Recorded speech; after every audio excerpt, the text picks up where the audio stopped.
Welcome and very very good morning. आप लोग देख रहे हैं गपशप और मैं हूं आपकी होस्ट डॉक्टर आफिया और मैं हूं आपकी host Urshiya Hussain. This is Yunus Khan और मैं हूँ जिसे कोई किसी तारुफ की जरूरत नहीं, लेकिन चले फिर भी बता देती हूँ, अनम गौहर।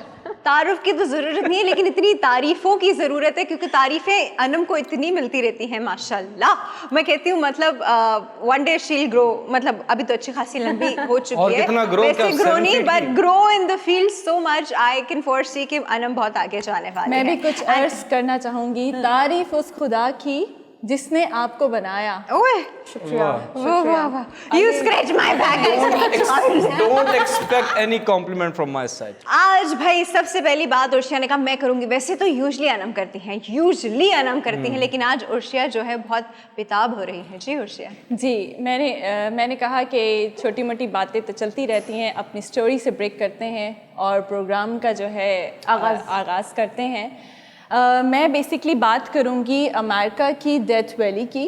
और डेथ वैली, यस, बेसिकली वहाँ पर सेलिंग स्टोन्स होते हैं और सेलिंग स्टोन्स वहाँ के लोगों का मानना है, बेसिकली अजीबो गरीब फिनोमेना कह सकते हैं आप लोगों का, कि लोग ये कहते हैं कि पत्थर चलते हैं खुद ब खुद। अच्छा, that is why they are selling stones, because वो खुद ही सेल कर रहे होते हैं। खुद walking stones, right? Death valley, yes, वहां से तो अंडरटेकर आया। नहीं, मुझे समझ नहीं आया। डेथ वैली भी है और स्टोन्स भी वहाँ पे चल रहे हैं, मतलब फ्लोट कर रहे हैं। डेथ वैली के अंदर ये स्टोन्स हैं जो कि खुद ब खुद अपनी जगह खुद छोड़ देते हैं और चलना स्टार्ट कर देते हैं। लैंड ऐसा होगा ना, लैंड बहुत बड़े बड़े तीन, मैं पूरी स्टोरी बताती हूँ आपको इसकी बेसिकली। ओके, मतलब चुप हो जाए, मुझे बोल। हाँ, नहीं, मैं कह रही कि मैं बताती हूँ, शायद फिर आप लोगों के क्वेश्चंस के आंसर सब चीज़ें वहीं पर ही आपको मिल जाएंगी। बेसिकली वहाँ के जो स्टोन्स हैं वो खुद ब खुद चलते हैं और वो चलते ऐसे हैं। उनके पाँव हैं? नहीं, पाँव नहीं है। थिंकिंग एंड विजुअलाइजिंग यार। हाँ, सही है। ओके, वहाँ के लोगों का मानना था कि कुछ वहाँ पर जिन या भूतों का कोई साया है जिसकी वजह से वो पत्थर अपनी जगह छोड़ के और दूसरी जगह पर चले जाते हैं। सो ये बात देखिए, वहाँ की जो ज़मीन है वो भी पूरी फ्लैट है, तो वो खुद ब खुद तो जा नहीं सकते। मतलब अगर टिल्ट होती तो वो खुद ब खुद स्लाइड होके वो जा सकते थे, बट ऐसा भी कुछ नहीं था। बिल्कुल फ्लैट ज़मीन थी और फ्लैट ज़मीन से एक पत्थर दूसरी जगह पर कैसे जा सकता है। तो लोगों ने कहा कि नहीं, यहाँ पर वाकई में कुछ जिन वगैरह हैं जिसकी वजह से ये सारी प्रॉब्लम्स होती हैं।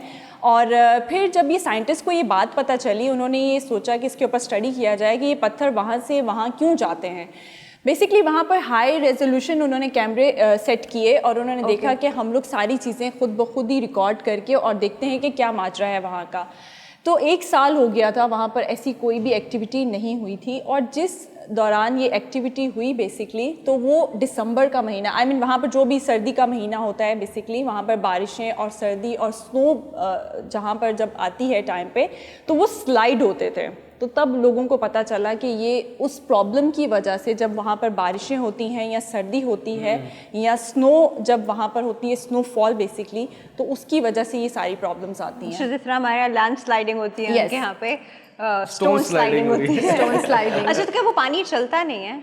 पानी चलता नहीं है, सिर्फ वहाँ पर पत्थर हैं क्योंकि पहाड़ हैं बहुत बड़े बड़े। नहीं, अगर बर्फ हो भी रहे तो वो ऊपर होंगी ना स्टोन्स के। स्टोन्स के स्टोन्स स्लाइड करते हैं क्योंकि बारिश हो रही होती है ना, तो बारिश होती है, फिर उसके बाद वो स्लाइड होते होते अपनी जगह, और वो पूरी एक लाइन खींचते हुए जाते हैं। पैरानॉर्मल एक्टिविटी नहीं है। नहीं। अच्छा, ओके उर्शिया, वो जो स्टोन्स हैं, क्या वो आप बता रहे हो कि स्टोन्स मूव होते हैं, शिफ्ट होते हैं, एक जगह से दूसरी जगह पे जाते हैं, तो क्या वो साइज में इतने हैं कि मतलब किसी को नुकसान पहुंचा सकें? नहीं, हाँ, बहुत बड़े हैं बेसिकली। अच्छा, जाइंट हैं बहुत ज़्यादा। अच्छा, 300 पार्टिकल्स, 300 किलोमीटर बहुत बड़ा साइज होता है। नॉर्मल इंसान इसको घसीट नहीं सकता, और बहुत सारे लोग आ जाए तो तब शायद वो थोड़ा सा टस से मस हो जाए, वैसे अदरवाइज ऐसी उसकी कोई पॉपुलेशन है वहाँ पे, लोग रहते हैं आसपास तो नहीं रहते क्योंकि ये प्रॉब्लम की वजह से लोग अच्छा, नहीं एक बात है, ये जिस डेथ वैली की बात हो रही है, वहाँ पे स्टोन्स हैं और वो वैली में इस तरह पत्थर पड़े हुए हैं, but this is not the only place in the world जो ऐसी है। बहुत सारी ऐसी जगहें हैं जहाँ पे इसी तरह पहाड़ों के बीच में वैली में पत्थर पड़े हुए हैं, वो तो नहीं मूव करते, उन पे भी आइस स्नो का प्रॉब्लम होता है, उन पे भी बारिश का प्रॉब्लम होता है। मैंने तो किसी को कभी सुना नहीं कि कोई स्टोन मूव कर रहा है। ये पर्टिकुलर स्टोन्स क्यों मूव करते हैं? कुछ हो सकता है कुछ लाई है, कुछ लाई है। कुछ लाई मैं मतलब से सोच रही हूँ लॉजिक देखिए, अगर एक्सप्लेनेशन वैसे ही है जैसे साइंटिस्ट ने दिया तो भाई ऐसी जगह तो बहुत सारी है, एग्जैक्टली। जैसे वहाँ क्यों नहीं मूव करते? दरवाजे बंद हो सकते हैं खुद ब खुद, हवा स्टोन्स से। भी मूव कर ये सकते छोटे मगर पत्थर ये वहाँ के लोगों का फिनोमेना है, उसके बारे में हम और क्या बात कर सकते हैं? नहीं हम लोग कुछ बात नहीं करेंगे, हम लोग जब तक हम लोग को प्रॉपर रिसर्च नहीं, हम लोग कुछ नहीं कह सकते, लेकिन it's just that कि पोस्टमार्टम तो करना ही करना है स्टोरी Exactly. का। अगर वहाँ सिर्फ पानी रेनफॉल और उसकी बात है, स्नो की बात है, जिसकी वजह से एक स्लाइडिंग मैकेनिज्म बनता है, तो वो तो सिर्फ उस जगह नहीं ना, वो तो फिर हर वो जगह एक है। अरब कंट्री में कोई प्लेस है, I am not recalling the name of the country, वहाँ पे ग्रेविटी उल्टी है। हाँ, I know, I heard that. तो अगर आपका लैंड यूं है, मतलब रोड यूं जा रहा वो तो है, surface आपका tilted है ना। स्टोन या कुछ भी चीज है वो यूं ट्रैवल कर रही है। अच्छा ये उनको पता है? उनको पता था इस्लामाबाद यूं है। उनको प्लीज बता देना कि वहाँ पे उनकी थ्योरी नहीं चलती। वहाँ पे पानी नीचे नहीं जा रहा, पानी ऊपर आ रहा है। Oh my God. Anyway, लाए अच्छा तो पहले अच्छा नहीं, एक बात जो मुझे समझ नहीं आई वो उसको ये डेथ वैली क्यों कहते हैं? डेथ क्यों उससे रिलेट किया क्योंकि गया? वहाँ पर लोग रहते नहीं है, हो सकता है अच्छा, या इस point exactly। से। अंडरटेकर अगर आपने रेसलर देखा हो तो वो एंटर होता है ना, तो जो अनाउंसर होता है तो ये वो बोलता राम है ना? है weighing 350 pounds coming from Yes. Death Valley। अच्छा आपने ये बहुत गौर से सुना होगा, Obviously. क्योंकि मर्दों को बहुत शौक होता है। मेरे अब्बा खुद पूरा दिन रेसलिंग देखते रहते थे। नहीं तो लड़कियां भी रेसलिंग मतलब देखती हैं, देखते हैं, लड़कियों but की। हाँ कुछ शौकीन ज्यादा हैं रुझान लड़कियां। आपके मर्दों अब्बू में। रेसलिंग देखते थे? हाँ, लड़कियों की? या तो नो लड़कों हाँ। की, क्योंकि मुझे वहाँ से अंडरटेकर जॉन सीना, मुझे भी वहीं से पता है क्योंकि जॉन मुझे- सीना। हाँ, ये अच्छा कुछ जॉन है। सीना let's get का, there. अच्छा जॉन सीना का अगर आपने अनाउंसमेंट सुना हो ना, उसका जो सॉन्ग उसका स्टार्ट music होता है, बहुत अच्छा था। अगर आप गौर से सुने ना, स्टार्ट होता है क्या बात है, गौर से सुनेगा वो बोलता है क्या बात है। Okay, all right, we are too done with this. Death Valley भी हो गई, जॉनसन अभी आगे क्या बात है भी हो गया, रेसलिंग भी हो गई, बहुत और मजे की इस्लामाबाद चीजें। यूं भी हो गया। Yeah. Anyway, इसके साथ अच्छा मैं कितने दिनों से बात करना चाह रही हूँ एंगर मैनेजमेंट पे। एंगर मैनेजमेंट सुनने में तो आसान लगता है, हर कोई सोचता है कि हाँ हम लोग तो कर लेते हैं, मैनेज कर लेते हैं, लेकिन वो मैनेजमेंट का पॉइंट आता कब है? किसको ज़रूरी है मैनेज करना और किसका जो है इट्स मैनेजेबल, ये वाला पॉइंट। अब पता है क्या होता है, हम लोग के कुछ लोगों को कहते हैं इनका गुस्सा बहुत तेज है।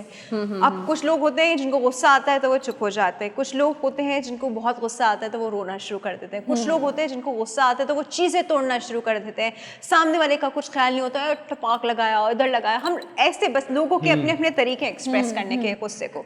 सबसे पहले तो गुस्सा आना इटसेल्फ इट्स वेरी नॉर्मल, जैसे हम सूंघते हैं, जैसे हम रोते हैं, जैसे हम खुश होते हैं, इस तरह की एक फीलिंग गुस्सा भी है।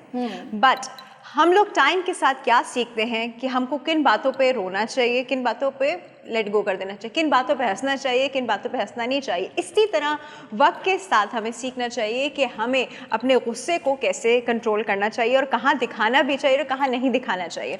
गुस्सा एक फीलिंग ऐसी है जो कि आपके जिसे कहते हैं ना सारे फ्यूजेस उस वक्त आपके ब्रेन के बंद हो जाते हैं, सोचने समझने की जो सलाहियत है इंसान की वो उस वक्त टेम्परेरीली बंद हो जाती है।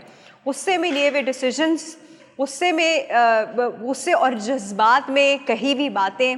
अब होता क्या है, आपको टेम्परेरी गुस्सा आया 10 मिनट का, 15 मिनट का, 1 घंटे का, 2 घंटे का, 4 दिन का, उसके बीच में आपने जो कुछ कह दिया, there is nothing that can bring that thing back. Yes, कभी भी जो डैमेज आपने कर दिया वो कर दिया, जो चीज़ें आपने तोड़ दी, जो दिल आपने तोड़ दिए, जो अल्फाज आपने कह दिए। तो मैनेज करने के लिए सबसे पहले आप ये अंडरस्टैंड करें कि अभी जिस कंडीशन में मैं हूँ, मैं खुद इस वक्त अपने अंदर नहीं हूँ, अपने आप जिस कहते हैं ना अपने आप में होना, अपने आप में नहीं हूँ। तो सबसे पहले मैं मुँह से कुछ बोलूँ नहीं और कुछ कहूँ नहीं। हाँ, बल्कि अगर हम इसको अपने रिलीजियसली भी देखें तो कहा जाता है अगर आप खड़े तो बैठे हुए हैं तो लेट जाए या वो जगह छोड़ के चले जाइए।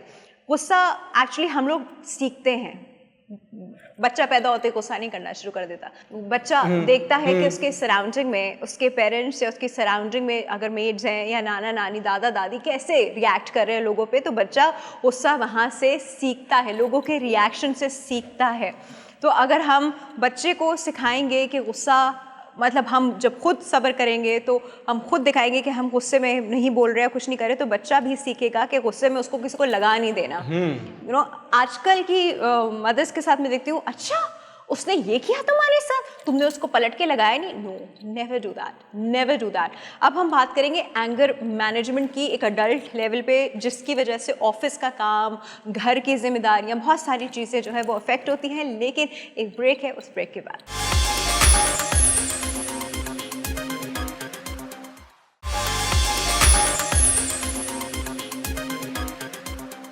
Welcome back from the break. जी हम बात कर रहे थे एंगर मैनेजमेंट यानी गुस्से की। गुस्से में सबसे पहले आपको ये समझना ज़रूरी है कि गुस्से में आपने अपनी पावर किसी और के हाथ में दे दी। अगर किसी की वजह से आपको गुस्सा आ रहा है तो उसका मतलब है आपने अपनी पावर जो है उसके हाथ में दे दी है। आपके अपने थॉट्स आपको गुस्सा दिलाते हैं। दूसरे इंसान ने चाहे कुछ भी कहा हो, आप उस पर जो रिएक्ट करेंगे वो आपका प्रॉब्लम है। तो सबसे पहले आप ये देख लीजिए कि आप अपना रिएक्शन या अपना रिस्पॉन्स किसी और के हाथ में देना चाहेंगे। अपना कंट्रोल आप खुद ही रखना चाहेंगे। नहीं, बट गुस्सा आता तो सामने वाले की ही बात या हरकत की वजह से है ना, तो रिमोट कंट्रोल नहीं उनका तो होता है, पर उसके ऊपर आपका जो रिएक्शन है, आपका That is रिएक्शन in वो your तो own आपके कंट्रोल control. में है ना। हाँ, वो तो आपके हाथ में। दूसरी चीज़ फिर ये होती है कि आप जब हम गुस्से में कुछ भी कह देते हैं, कुछ भी बोल देते हैं, तो सबसे पहले आप ये सोचिए कि मेरे कुछ भी कहने, कुछ भी बोलने, कुछ भी करने से क्या सिचुएशन सॉर्ट आउट होगी, नहीं होगी, या एग्रीवेट हो जाएगी। ये दो चीज़ें इंसान को, एक बैलेंस्ड इंसान गुस्से की स्टेट में इतना ज़रूर सोच सकता है कि ये जो मैं कहने वाला हूँ ये सिचुएशन एग्रीवेट करेगा या ये सिचुएशन ख़त्म करेगा। हमारे रिलीजन में जी आप बोलें।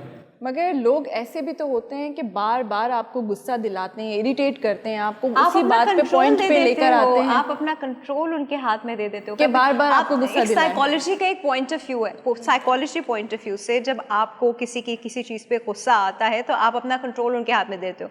उसी चीज़ को आप इग्नोर करना शुरू कर दो या स्माइल कर दो। वो एक बार कहेगा, दो बार कहेगा, उसको तो गुस्सा ही नहीं आता। नहीं, हमारे रिलीजन में मैं आपको बता रहा था कि गुस्सा हराम है, ठीक है। हुज़ूर सल्लल्लाहु अलैहि वसल्लम के पास, मैं स्टोरी बता रहा हूँ, कभी पेशी माफ़, कि एक बंदा आया उनके पास, हमारे प्रॉफिट सल्लल्लाहु अलैहि वसल्लम के पास। उनको कहा कि मुझे गुस्सा बहुत आता है, बर्दाश्त नहीं होता। उन्होंने बोला देखें गुस्सा तो हराम है। तो उस इंसान ने कहा कि मुझे सही बात पे गुस्सा नहीं आता, मुझे गलत बात पे गुस्सा आता है, बर्दाश्त नहीं होती गलत बात। तो बोलते कोई सही बात करेगा तो गुस्सा तो बनता ही नहीं है, सब कोई गलत तो गलत बात ही करेगा तो गुस्सा आएगा। उसकी एक और एंगर मैनेजमेंट की एक टेक्निक है कि जब आपको बहुत गुस्सा आ रहा हो और आप कह रहे हैं कि मैं फट जाऊंगा, आप उल्टी काउंटिंग करना स्टार्ट कर दें, आहिस्ता से या दिल में, तो आपकी बॉडी काम होती रहेगी। उससे ज़्यादा इफेक्टिव आपका फोकस डाइवर्ट होगा 100, 99, 98, 97, वहाँ से काउंटिंग स्टार्ट कर दें। उससे क्या होगा, आपका जो गुस्सा है ना वो डिस्ट्रैक्ट होता रहेगा। अच्छा, मगर एक बहुत मैं भी एक बात चीज़, छोटी सी हाँ, ऐड करना हाँ, चाहूँगी यूनिस। मैंने ये भी सुना है कि एक थेरेपी है कि जब आपको बहुत गुस्सा है आप लाउडली हंसना शुरू कर दें। लाफ्टर थेरेपी, या एग्जैक्टली एंगर के लिए बड़ा इंपॉर्टेंट है ये। कि एंगर जिस मैनेजमेंट इंसान को बहुत गुस्सा आता है वो ऊंचा ऊंचा हंसना शुरू कर लोग दे। उसको पागल कहते हैं। मगर ये थेरेपी है, ये इंटरनली इट्स आपको ऑल अबाउट कि आप अपने आप को डिस्ट्रैक्ट करें उस पर्टिकुलर मोमेंट इस से। सारी बात में सबसे इम्पोर्टेंट चीज़ जो है वो ये नहीं है कि आपने अपने अंदर गुस्सा रख लेना है। ये सबसे डिस्टर्बिंग चीज़ होती है। ये वो चीज़ होती है जो कि आपको hypertension, coronary artery diseases, heart attacks और इन सब चीज़ों की तरफ लेके जाती है। क्योंकि अगर आप किसी चीज़ को अपने अंदर दबाएंगे तो वो चीज़ कहीं ना कहीं किसी चीज़ को जाके अफेक्ट, कहते हैं ना स्ट्रेस आपके बिल्टअप होती है और कहीं ना कहीं जाके दबाना नहीं है, लेकिन आपने उस वक्त कंट्रोल करना है। उस वक्त आपने उसको जगह छोड़ दें, वो उस इंसान के सामने से चले जाए, उस एरिया से चले जाएं, चुप हो जाएं, कुछ ना सुने, मतलब इस तरह के पॉइंट्स पे आ जाएं। डीप ब्रीदिंग करें, उल्टी काउंटिंग करें। इम्पॉर्टेंट, आपने उसको वेंट आउट कैसे करना है। मैनेजमेंट वहीं से आती है जब उसको वेंट आउट करते हैं। क्योंकि जब लोग गुस्से दबा लेते हैं तो फिर वो किसी और, जैसे मुझे यूनुस पे गुस्सा आया, मैं कुछ कह नहीं सकी, फजूल मैंने अनम को डांट दिया। अनम ने तो कुछ किया ही नहीं था, यू नो, बट क्यों मुझे गुस्सा वहां से आया हुआ था तो मैंने इस तरह निकाल दिया। कमजोर पे निकलता है गुस्सा। गलत चीजों पे आपका गुस्सा निकल जाता है, हालांकि निकलना उसी पे चाहिए था, लेकिन मैं उस पे नहीं निकालना चाहती। एक टेक्निक है नहीं, अगर आप पहले मेरी बात पूरी सुनो, फिर तुम अपनी टेक्निकें बताना। मैं कॉम्प्लीमेंट कर रहा हूँ आपकी बात को, कितनी प्यारी बातें करती हैं। गुस्सा आ गया, कंटिन्यू। गुस्सा आ गया फौरन से। अच्छा, तो हम वेंट आउट की बात कर रहे थे। एंगर मैनेजमेंट में सबसे इंपॉर्टेंट चीज़ जो लोग भूल जाते हैं वो वेंट आउट है। वेंट आउट में अगर आपके पास कोई आपका ऐसा दोस्त या क्लोज रिलेटिव या कोई एक ऐसा इंसान या साइकोलॉजिस्ट या कोई भी ऐसा है जिसको आप बताएं, अपने अंदर नहीं रखना, कभी भी अपने अंदर नहीं रखना। अपने अंदर रखेंगे तो आप ही सफ़र करेंगे। ये नहीं समझ में आ रहा आपको, बात ऐसी कि आप किसी को नहीं कह सकते, राइट इट डाउन, लिखें उसको। जिस तरह हम लोग डायरी लिखते हैं, जिस तरह कोई चीज़ लिखते हैं, कोई वाकया, कोई स्टोरी लिखते हैं, और लिखने के बाद उसको फाड़ दें और जला दें अपने सामने। अच्छा, मैं ये कहना चाहती हूँ कि अगर मैं ये खुद पे ट्राई करती हूँ, जब मुझे गुस्सा आता है तो मैं लेट जाती हूँ बेड पे, या मतलब मैं कहीं पीछे टिल्ट टेक लगा के बैठ जाती हूँ। उससे होता क्या है कि आपकी बॉडी जो है आपको सपोर्ट नहीं करती है। आप कभी किसी को गुस्सा है, आप ट्राई करके देखिएगा, आप लेट के फ़ोन पे नहीं चला सकते, आप किसी से लड़ के लेट के आप नहीं किसी से गुस्से में बात कर सकते बैठ जाते हैं आप। एग्जैक्टली, जब भी आपको गुस्सा एकदम उठ के बैठते हो और फिर रिएक्शन देते हो, क्योंकि वो लेट के आपके अंदर से वो एग्रेशन जो होता है वो नहीं, आप एक्सप्रेस नहीं कर सकते। सही बात तो है। अगर आप अपने आप को काम डाउन करना चाहते हैं, अगर, क्योंकि ये जैसे हम ये गुस्से वाली जो है ना ये टॉपिक, ये तो बहुत रिच टॉपिक है, इस पर हम बहुत सारी बात भी कर सकते हैं और इस पर बहुत सारे तरीके हैं अपने गुस्से को ठंडा करने के, जैसे कि गुस्सा हराम है और मायूसी को कुफ्र कहा गया इस्लाम में। तो आप ये कर सकते हैं, क्योंकि गुस्से में जैसे भी आप बता रही राफिया जी, बहुत अच्छी बात है, आप एजुकेट कर रही हैं लोगों को, बट उस वक्त जो गुस्से में स्टेट ऑफ माइंड होता है ना, इंसान नहीं सोच सकता कि मैं काउंटिंग उल्टी लिखूं या और कुछ इस तरह की चीज़ करूं। तो वेरी सिंपल। और वैसे भी अनम, मुझे ऐसा लगता है कि उसमें सिर्फ गुस्सा आ रहा तो और वो अगला बंदा ही चाहिए कि उसको जो भी करना है, आपको मारना है या उसको सुनाना है, वो आपको उसी टाइम नहीं करना है, उसमें सोच कुछ नहीं गुस्सा सकता। ऐसा होता है कि आप निकाल नहीं सकते, जैसे कि आपके बॉस ने दिया है, वो बिल्डअप हो रहा होता है, वो आपके लिए हेल्थ वाइज सही नहीं है। तो आप उस केस में आप किसी फ्रेंड से शेयर कर सकते हो अपना दिल हल्का करने के लिए, अगर आप ऐसे सामने वाले पे नहीं निकाल सकते। बट अगर आप निकाल सकते हो तो प्लीज अंदर मत रखें, वो चीज़ आपको नुकसान पहुंचाती है। प्लस एक और इसकी technique, I am so sorry, यहाँ पे मैं एक बात जरूर करूंगी, गुस्सा निकालना नहीं है, बात यही है, सारी बात ये कि गुस्से को आपने निकालना नहीं है, क्योंकि उसके निकालने की टेक्निक है, उसको निकालने का तरीका है, उसको निकालने के अल्फाज हैं, उसको निकालने की हमारे बॉडी मूवमेंट्स हैं, हमारे बॉडी का पूरी लैंग्वेज होती है उसके लिए। लेकिन एकदम से खड़े होकर जो मुंह में आया और जो समझ में आया बोल देना, ये अवॉइड करना है आपने। निकालना है, लेकिन जिस तरह निकालना है वो पैटर्न वाइज निकालना है। आप एक समझदार इंसान के साथ 2 मिनट चुप तो हो सकते हैं, सुन तो सकते हैं, आप वो जगह तो छोड़ सकते हैं, आप मेडिटेट तो कर सकते हैं, आप खामोश होकर तो बैठ सकते हैं। इसके बाद आप चीज़ों को अपने जहन में, और आप इस स्टेट से वापस आए, आपका एड्रेनलिन लेवल थोड़ा नीचे आए, तो फिर आप इसके बाद अपनी उस चीज़ को ऑर्गेनाइज करें कि क्या पॉइंट था, अच्छा मैं इसको इस तरह कह के दूसरे को रियलाइज़ करा सकता हूँ या ना कहूँ। लेकिन गुस्से के बाद आप वहाँ से चुप होकर आ गए और फिर तीसरे दिन जाके गुस्सा करें, वो ऐसा ही होता है जैसे लड़ाई के बाद आपको रीज़न समझ में आया और आप तीसरे दिन थप्पड़ लगाने जा रहे हैं। तो उसको कहते हैं कि भाई वो थप्पड़ नहीं, एक अगर बहुत ज़्यादा आपके अंदर गुस्सा बिल्डअप हो गया है तो उसकी 2 सिंपल टेक्निक्स है। एक तो आप एक्सरसाइज कर लें, कोई फिजिकल एक्टिविटी कर लें जिससे आपका निकल जाए गुस्सा। दूसरा है कि कोई लोनली जगह जहाँ पे खामोशी हो, वहाँ पे जैसे यूजुअली मैं, बाथरूम होता है, बाथरूम नहीं, वहाँ पे भी आवाज़ चली जाएगी बाहर। आप सी व्यू की साइड, जैसे कराची वाले हैं, अगर सी साइड पे चले जाएं, वहाँ आप अपना चीख निकाल सकते हैं, चीखे निकालें, वो निकाल दें, और एक दफ़ा निकाल दें उसके बारे में, उसके बाद आपने सोचना नहीं उसके बारे में। एक दफ़ा निकल जाए, आपने रोना है आप रोएं, आपको चीखना है आप चीखें, कुछ भी करना है निकाल दें, लेकिन वो उसके बाद फिर मूव ऑन हो, उसके बाद आप क्लीन होने चाहिए। हाँ, वो ऐसे जैसे आप जा ही वहाँ कैथारसिस के ले रहे हैं, जा ही आप अपनी सोल क्लीनिंग के ले रहे हैं, आप कहेंगे कि बस दिस इज़ इट, आज जितना गुस्सा और वो आएगा मैं सब वहाँ निकाल दूंगा, अकेले में, किसी के सामने नहीं, या लिख कर जो भी। इसके बाद ज़िंदगी में मैंने दोबारा उस पॉइंट पे, उस टॉपिक पे नहीं सोचना या उस चीज़ को नहीं सोचना। ये इस तरह you control yourself. This is known as emotional quotient इंसान का। एक होता है हमारी इंटेलिजेंस का कोशेंट, जिससे हम पता चलता है कि कितने इंटेलिजेंट। इमोशंस जो है इंसान वक्त के साथ सीखता है मैनेज करना, और इसी चीज़ को एंगर मैनेजमेंट भी कहते हैं। आप अपनी इमोशंस को कैसे मैनेज करते हैं, ये सबसे इंपॉर्टेंट चीज़ होती है। बहुत सारे लोग 60 साल के हुए होते हैं, उनका EQ नहीं होता, उनको अपने इमोशंस कंट्रोल करने नहीं आते, उनको अपने आप को हैंडल नहीं करना आता। गुस्से की सिचुएशन में हमेशा सोचें कि पहले आपने चुप हो जाना है। लेकिन हर किसी का रिएक्ट करने का तरीका अलग होता है। कंट्रोल करें अपना रिएक्शन, क्योंकि सामने वाला जो है वो आपको इस वक्त लीड कर रहा है। आप क्यों अपनी पावर किसी और के हाथ में दे रहे हैं कि वो आपको लीड करे? राफिया जी, मेरे पास भी एक टेक्निक है कि आपको बहुत गुस्सा आए, या मैं अपनी बात बता रही हूँ कि जैसे मुझे बहुत गुस्सा आए तो मैं क्या करती हूँ, अपना म्यूज़िक लगाती हूँ लाउडली, कोई भी डिस्को टाइप वाला कुछ आप अपना म्यूज़िक लगा के आप उसको भी डिस्ट्रैक्ट कर सकते हैं माइंड को।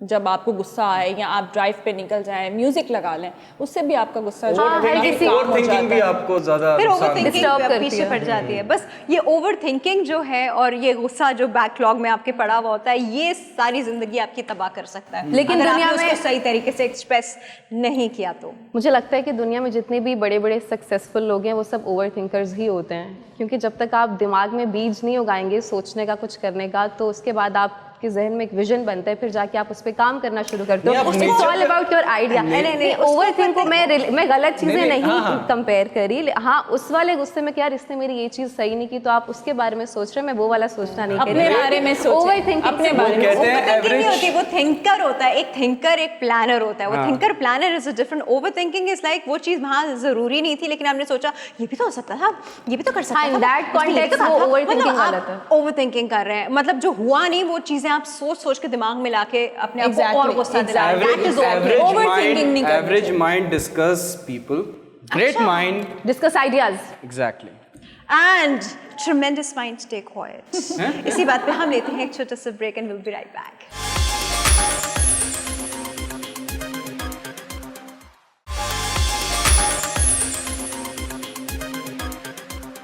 Welcome back. एक सेइंग है, बहुत बड़ी सेइंग है, जी। Why fix it when it's not broken. Why सही fix बात है। it when it's not broken? Why fix it when it's not broken.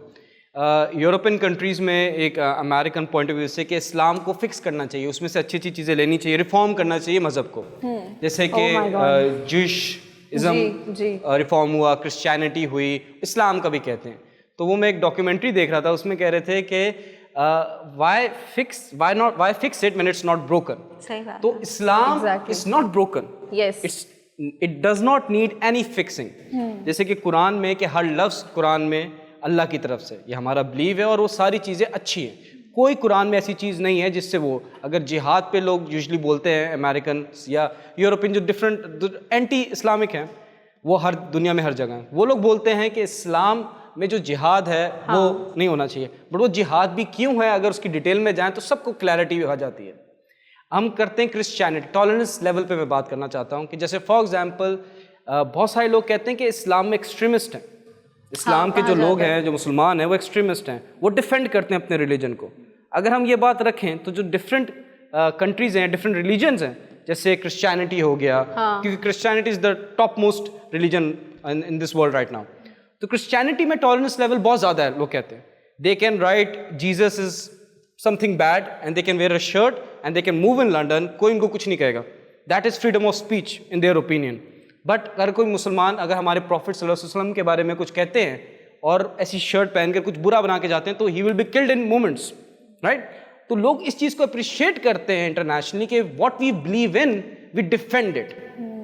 कि हमारे रिलीजन को आप मॉक नहीं कर सकते। लोग कहते हैं कि अमेरिका डिफरेंट चीज़ें पे हज़रत सल्लल्लाहु अलैहि वसल्लम के तौबा कार्टून्स बनाए थे, that is freedom of speech. That is not freedom of speech, that is hate speech.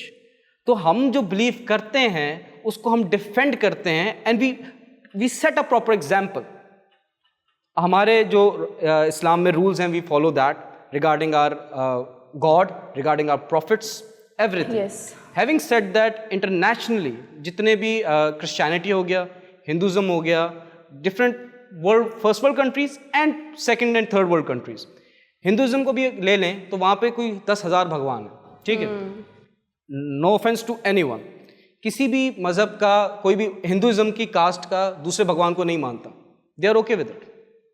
जो बड़ी कास्ट है वो शायद छोटे दूसरे भगवान को नहीं मानता, दूसरी कास्ट का वो तीसरे, मतलब there are so many gods there, but there is one god that is Ishwar. It has no face in Hindu religion, it has no face, it has no body, it's something called energy. तो maybe अगर हम connect करें just to compare the religion, तो Allah शायद वही है उनके religion में, कि टीचिंग्स, बिलीव्स, सब कुछ एक ही है इस दुनिया का, but how we manipulated it, that is the difference. मुझे अच्छा यूनुस, आपकी सारी बात अपनी जगह पे बिल्कुल ठीक है। एक चीज़ आपने कहा फ्रीडम ऑफ स्पीच और एक चीज़ को आपने कहा हेट स्पीच। हेट स्पीच क्यों की जाती है? It's to show your hatred? No, it's to ignite the next person. मतलब ठीक है, मेरे दिल में किसी चीज़ को I don't like that thing, तो मैं क्यों बात करूँगी इस बारे में? I don't like it. मैं बात तब करूँगी जब मैं सामने वाले से रिएक्शन चाहूँगी। हेट स्पीच वो लोग क्यों देते हैं, जो ये हेट स्पीच और ये राउज़ुबिल्लाह जो कार्टून्स और ये सब क्यों? रिएक्शंस लेने के लिए, हमारे रिएक्शंस लेने के लिए। तो आपको क्या लगता है इसमें हमारे रिएक्शंस कैसे होने चाहिए? उनको वो चीज़ देनी चाहिए जो उनको चाहिए, या let them do it, it's their problem, not ours? What's your approach in that? देखें, when it comes to our God, when it comes to our prophet, I don't think so कि हमें बर्दाश्त करनी चाहिए। When it comes to them तो नहीं, no. वो तो बाकी आप कुछ भी, वो तो यही चाहते हैं ना कि गुस्सा आए। लिसन, देखे ना, हमारा बनता है, मुझे क्रिश्चियनिटी अगर बात करते हैं, no offence to them once again, Christianity में आप कुछ भी कह दें किसी के बारे में, जीसस के बारे में, हमारे हज़रत ईसा अलैहिस्सलाम है, उनके बारे में, वो हम लोग को ज़्यादा दुख होता है। But when there is a Netflix series as well, Jesus is dash, तो हमें दुख होता है because he is our prophet too. But उनको इशू नहीं होता, दे डोंट डिफेंड इट। अगर हम उस पर जाएं, हम जिन्स परस्ती की बात करते हैं इंटरनेशनली, यूरोपियन कंट्रीज़ में या अमेरिकन कंट्रीज़ में, वहाँ पे उनके जो मेन जो प्रीस्ट होते हैं वो हैं, जबकि उनके बुक्स में लिखा हुआ है कि it shouldn't happen. If they are not following their own book, how do you expect कि वो हमारी बुक को समझेंगे? True, that is my point. नहीं, बीइंग वेरी ऑनेस्ट, देखें, we don't like to get mocked. हमारा आप मजाक उड़ाएंगे, दैट इज़ बैड। मुझे बात बताएं, पूरी दुनिया में आप यूट्यूब उठा लें, आप किसी मुल्क के खिलाफ, पड़ोसी मुल्क के खिलाफ वीडियो बना दें, हेट स्पीच की वीडियो आ जाती है, आपकी वीडियो ब्लॉक हो जाती है, आपका चैनल डिलीट हो जाता है। तो वाई इस्लाम ही रह गया पूरी दुनिया में कि आप इस्लाम का मजाक उड़ा लो, बाकी खैर है। किसी भी कंट्री के बारे में आप कुछ बोलेंगे, उनके कंट्री के लोग आपको रिपोर्ट करेंगे या इंटरनेशनल प्रोटेस्ट करेंगे, तब हेट स्पीच हो रही है। अगर मैं आज आके कोई वीडियो बनाता हूँ अगर अगेंस्ट इजराइल, मेरा फेसबुक उड़ जाएगा, मेरा यूट्यूब उड़ जाएगा। वो प्रोटेस्ट कर रहे हैं ना, उनकी तरफ से वो हेट स्पीच है। But when it comes to Islam, तो वो फ्रीडम ऑफ स्पीच हो गया। दैट्स बैड ना, दैट्स बैड। आप अगर हमारे मजहब पे उंगली उठाएंगे तो हम उंगली तोड़ देंगे। Being very honest, I am not being extremist, I am saying कि हम डिफेंड करेंगे। इफ दे आर से कि हम लोग चोर हैं, हम लोग, तुम्हें कोई मुझे आके बोलेगा आप चोर हैं, तो मैं सफाई तो दूंगा ना, Obviously, मैं चोर नहीं हूं। अगर मुझे 10 लोग कह रहे हैं नहीं ये चोर है, इसको सजा दो, तो फिर तो मेरा बनता है कि मैं अपने को सेल्फ डिफेंस करूं। अच्छा, तो आपकी अप्रोच इसमें ये है कि self defence is very important and all they want is the reaction out of you. वो जो एक स्टेट होती है जहाँ पे एक टेंस सिचुएशन क्रिएट हो जाती है मुस्लिम्स एंड नॉन मुस्लिम्स के बीच में, मुझे लगता है, देखिए, कोई भी इंसान ये जानबूझ के इसलिए करता है क्योंकि उसको सामने से रिएक्शन चाहिए होता है। ये एक तरीका होता है किसी को इग्नाइट करने का। तो मैं कहती हूँ कि एक सीधा सा स्टेटमेंट अपनी तरफ से दे दिया करो and don't react to it.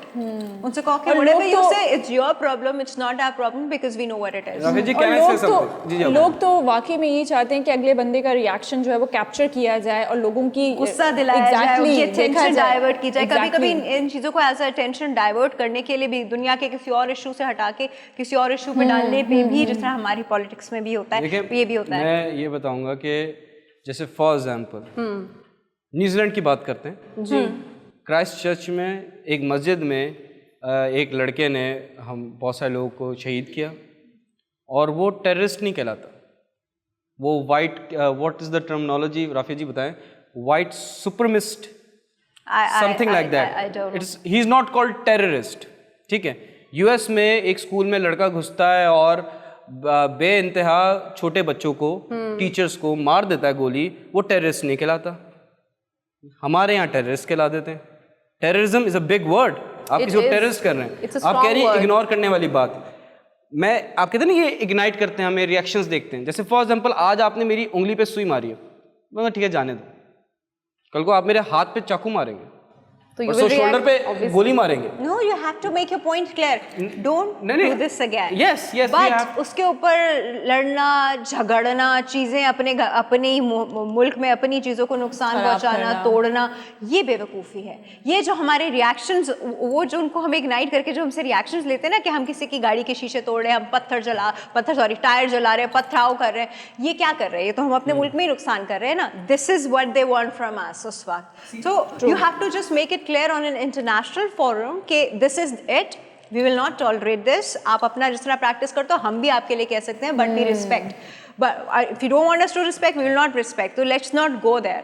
ये एक बार आप क्लियर कर दो, बट अपने ही मुल्क में आके अपने ही लोगों को और अपनी ही चीज़ों को नुकसान पहुंचाओ, this is wrong। अच्छा, मुझे लगता है कि राफिया जी ये सब बातें बहुत छोटी सी हैं अगर आप इसको मैनेज करने पे आएँ, क्योंकि अगर आप हमारा Islam is such a beautiful religion और इसमें हमें कोई इस तरीके की बात नहीं बोली गई। अच्छा, सबसे पहले अगर आप कुरान पाक उठा के पढ़ें तो आपकी ज़िंदगी वहीं से सुकून में आना शुरू हो जाएगी। एज़ यू सेड ना कि चीज़ें हम उठा के फेंकते हैं, यहाँ गुस्से को इसीलिए हराम करार दिया गया, लेकिन हम इतना ज़्यादा मसरूफ़ हो गए हैं बाकी चीज़ों में, टेक्नोलॉजी में, कि हम जो हमारी बेसिक्स हैं हम उसको भूल गए। वो पड़े अलमारी पे, कहीं उस पर मट्टी लग रही है और हम कहते हैं हम अभी नापाक हैं, हम टच नहीं कर सकते या अभी पढ़ नहीं सकते, या हम प्रॉपर प्रोटोकॉल आदाब के साथ कुरान शरीफ उठाएंगे पढ़ेंगे। आप टीवी पे तिलावत लगा लें, लेकिन आपके घर के कोने कोने में, यस, आप अपने फ़ोन पे एप्लीकेशन इंस्टॉल कर लें, हम गेम्स डाल लेते हैं, हम सब कर लेते हैं, बट ये नहीं करते। जैसे कि आपने बात की थी कुरान पाक की, उसमें एग्जैक्टली मैं उस चीज़ से मुझे एक बात याद आई। हमारी जो इस्लामिक 4 बुक्स नाजिल हुई थी, ज़बूर, तौरात और इंजील, उसके बाद जो कुरान शरीफ आया था, देखिए उससे पहले कुरान शरीफ की जिम्मेदारी अल्लाह पाक ने खुद ली है। ये तक कहा जाता है और ये लिखा भी है कुरान पाक में कि कल को जब क़यामत आएगी और सारा निज़ाम दरहम भरम हो रहा होगा तो हर चीज़ जो है वो फ़ानी है, तबाह हो जाएगी, ख़राब हो जाएगी, लेकिन कुरान पाक अपने एज इट इज़ ऐसी सूरत में रहे, क्योंकि उसकी जिम्मेदारी अल्लाह पाक ने खुद ली है। तो मैं ये कहना चाह रही हूँ कि इतनी मुक़द्दस, इतनी अजीम एक किताब है, अगर हम उसको पढ़ना शुरू करें और उसकी चीज़ें अपनी ज़िंदगी में प्रैक्टिकली लाना शुरू करें तो हमारी लाइफ तो वैसे ही सॉर्टेड है। 80% कुरान साइंटिफिक प्रूवन है, जो उसमें चीज़ें। आपको पता है आज साइंटिस्ट जितनी भी रिसर्चेस करते हैं वो खुद अपने इंटरव्यूज़ में, रिसर्चेस में बताते हैं कि हम कुरान पाक से ले रहे हैं, और हम इतने, मैं बोलूँगी कि हम बहुत जाहिल हैं या हम बेवकूफ़ हैं, हमारे पास एक चीज़ है और हमारी अपनी है, अच्छा, कदर नज़रअंदाज करते हैं। मजे की बात है, बताऊँ, मैं एक मेडिटेशन का एक पोज में देख रही थी, उसमें आपने हाथ यूँ पीछे किए हुए थे और आपने सर यूँ ज़मीन पे रखा हुआ था और उसमें आप मेडिटेट कर रहे थे और आप अपने आप को रिलैक्स कर रहे थे। तो मैं सोच रही थी कि यार ये कितना, ये तो मैं अक्सर करती हूँ, ये तो हम नमाज के बीच में करते हैं, ये तो हम सजदे में करते हैं। सजदा is exactly the same thing. क्या मतलब, एक छोटी छोटी चीज़ों के ऊपर इतनी अमेजिंग साइंटिफिक एक्सप्लेनेशंस हैं। जो चीज़ें डिस्कवर हो गई हैं वो तो हो गई हैं, जो चीज़ नहीं हुई है उनकी भी लॉजिक्स होंगी, वो भी हमारे सामने या शायद हमारे बाद वाली जनरेशन या उसके बाद डिस्कवर हो जाए, लेकिन इट्स 100% लॉजिकल एंड प्रैक्टिकल। इस्लाम जो लोग हैं उनके लिए मैं ये बोलना चाहता हूँ कि पूरी दुनिया में सबसे फास्टेस्ट ग्रोइंग रिलीजन इस्लाम है, इन योर फेस। सबसे मज़े की बात यह है हमारे रिलीजन इस्लाम के बारे में कि लोग कभी भी इसको तलवार के जोर पे एक्सेप्ट नहीं करते। लोग हमारे रिलीजन की ब्यूटी देख के उसे खुद एक्सेप्ट करते हैं, अट्रैक्ट होते हैं। एग्जैक्टली हमारा इस्लाम जो है, हमारा रिलीजन, हमारा मज़हब इतना प्यारा है कि लोग खुद ब खुद उसको अपनाते हैं, क्योंकि उसके अंदर कुछ ऐसी चीज़ें हैं कि लोगों को, मैंने बहुत सारे ऐसे देखे हैं फॉरेन इंटरनेशनल उनकी वीडियोस देखी, उन्होंने इस्लाम कबूल किया और किसी ने उनसे कुछ नहीं बोला, कोई तलवार की जोर पे नहीं, कोई कन्विंस नहीं किया। मतलब मुझे ये चीज़ बहुत इंस्पायर करती है। मैं भी एक बात इसमें ऐड करूँगी कि अगर इंसान को अच्छी ज़िंदगी गुजारनी है तो मुझे ऐसा लगता है कि कुरान से बेहतर मतलब कोई फार्मूला है ही नहीं है ज़िंदगी अच्छी गुजारने का। समझ के पढ़ें। बिल्कुल। इन सारी चीज़ों के बाद सबसे इम्पॉर्टेंट बात जो बिल्कुल आखिर में मैं करना चाहूँगी कि आपका रिलीजन कुछ भी हो, you have to respect other people as well and you have to respect their religion as well। चाहे आप मुस्लिम हो, नॉन मुस्लिम हो, क्रिश्चियन हो, हिंदुइज्म से हो, किसी भी रिलीजन से हो, एक दूसरे के साथ हार्मनी में रहने का तरीका ये होता है कि आप एक दूसरे की रिलीजियस एस्पेक्ट्स की रिस्पेक्ट करें। Give respect, take respect। और सबसे बड़ा रिलीजन ही ह्यूमैनिटी है और इस्लाम इसी का दरस देता है। True that। On that note, हमें आज के लिए इजाज़त दीजिए, फिर हम हाजिर होंगे, फिर लाएंगे कोई इंटरेस्टिंग डिस्कशन। इस वक्त आप लोग हमें जज करने के बजाय सिर्फ हमारी बातें सोचिएगा, ये नहीं सोचिएगा कि कैसी लड़कियां बैठी हैं, ये कैसा लड़का बैठा है, ये कैसे बैठे बातें कर रहे हैं, क्या बातें कर रहे हैं, ये देखें। ये ना देखें कि कौन कह रहा है, ये देखें कि वो क्या कह रहा है। ऑन दैट नोट, अल्लाह हाफ़िज़। अल्लाह हाफ़िज़।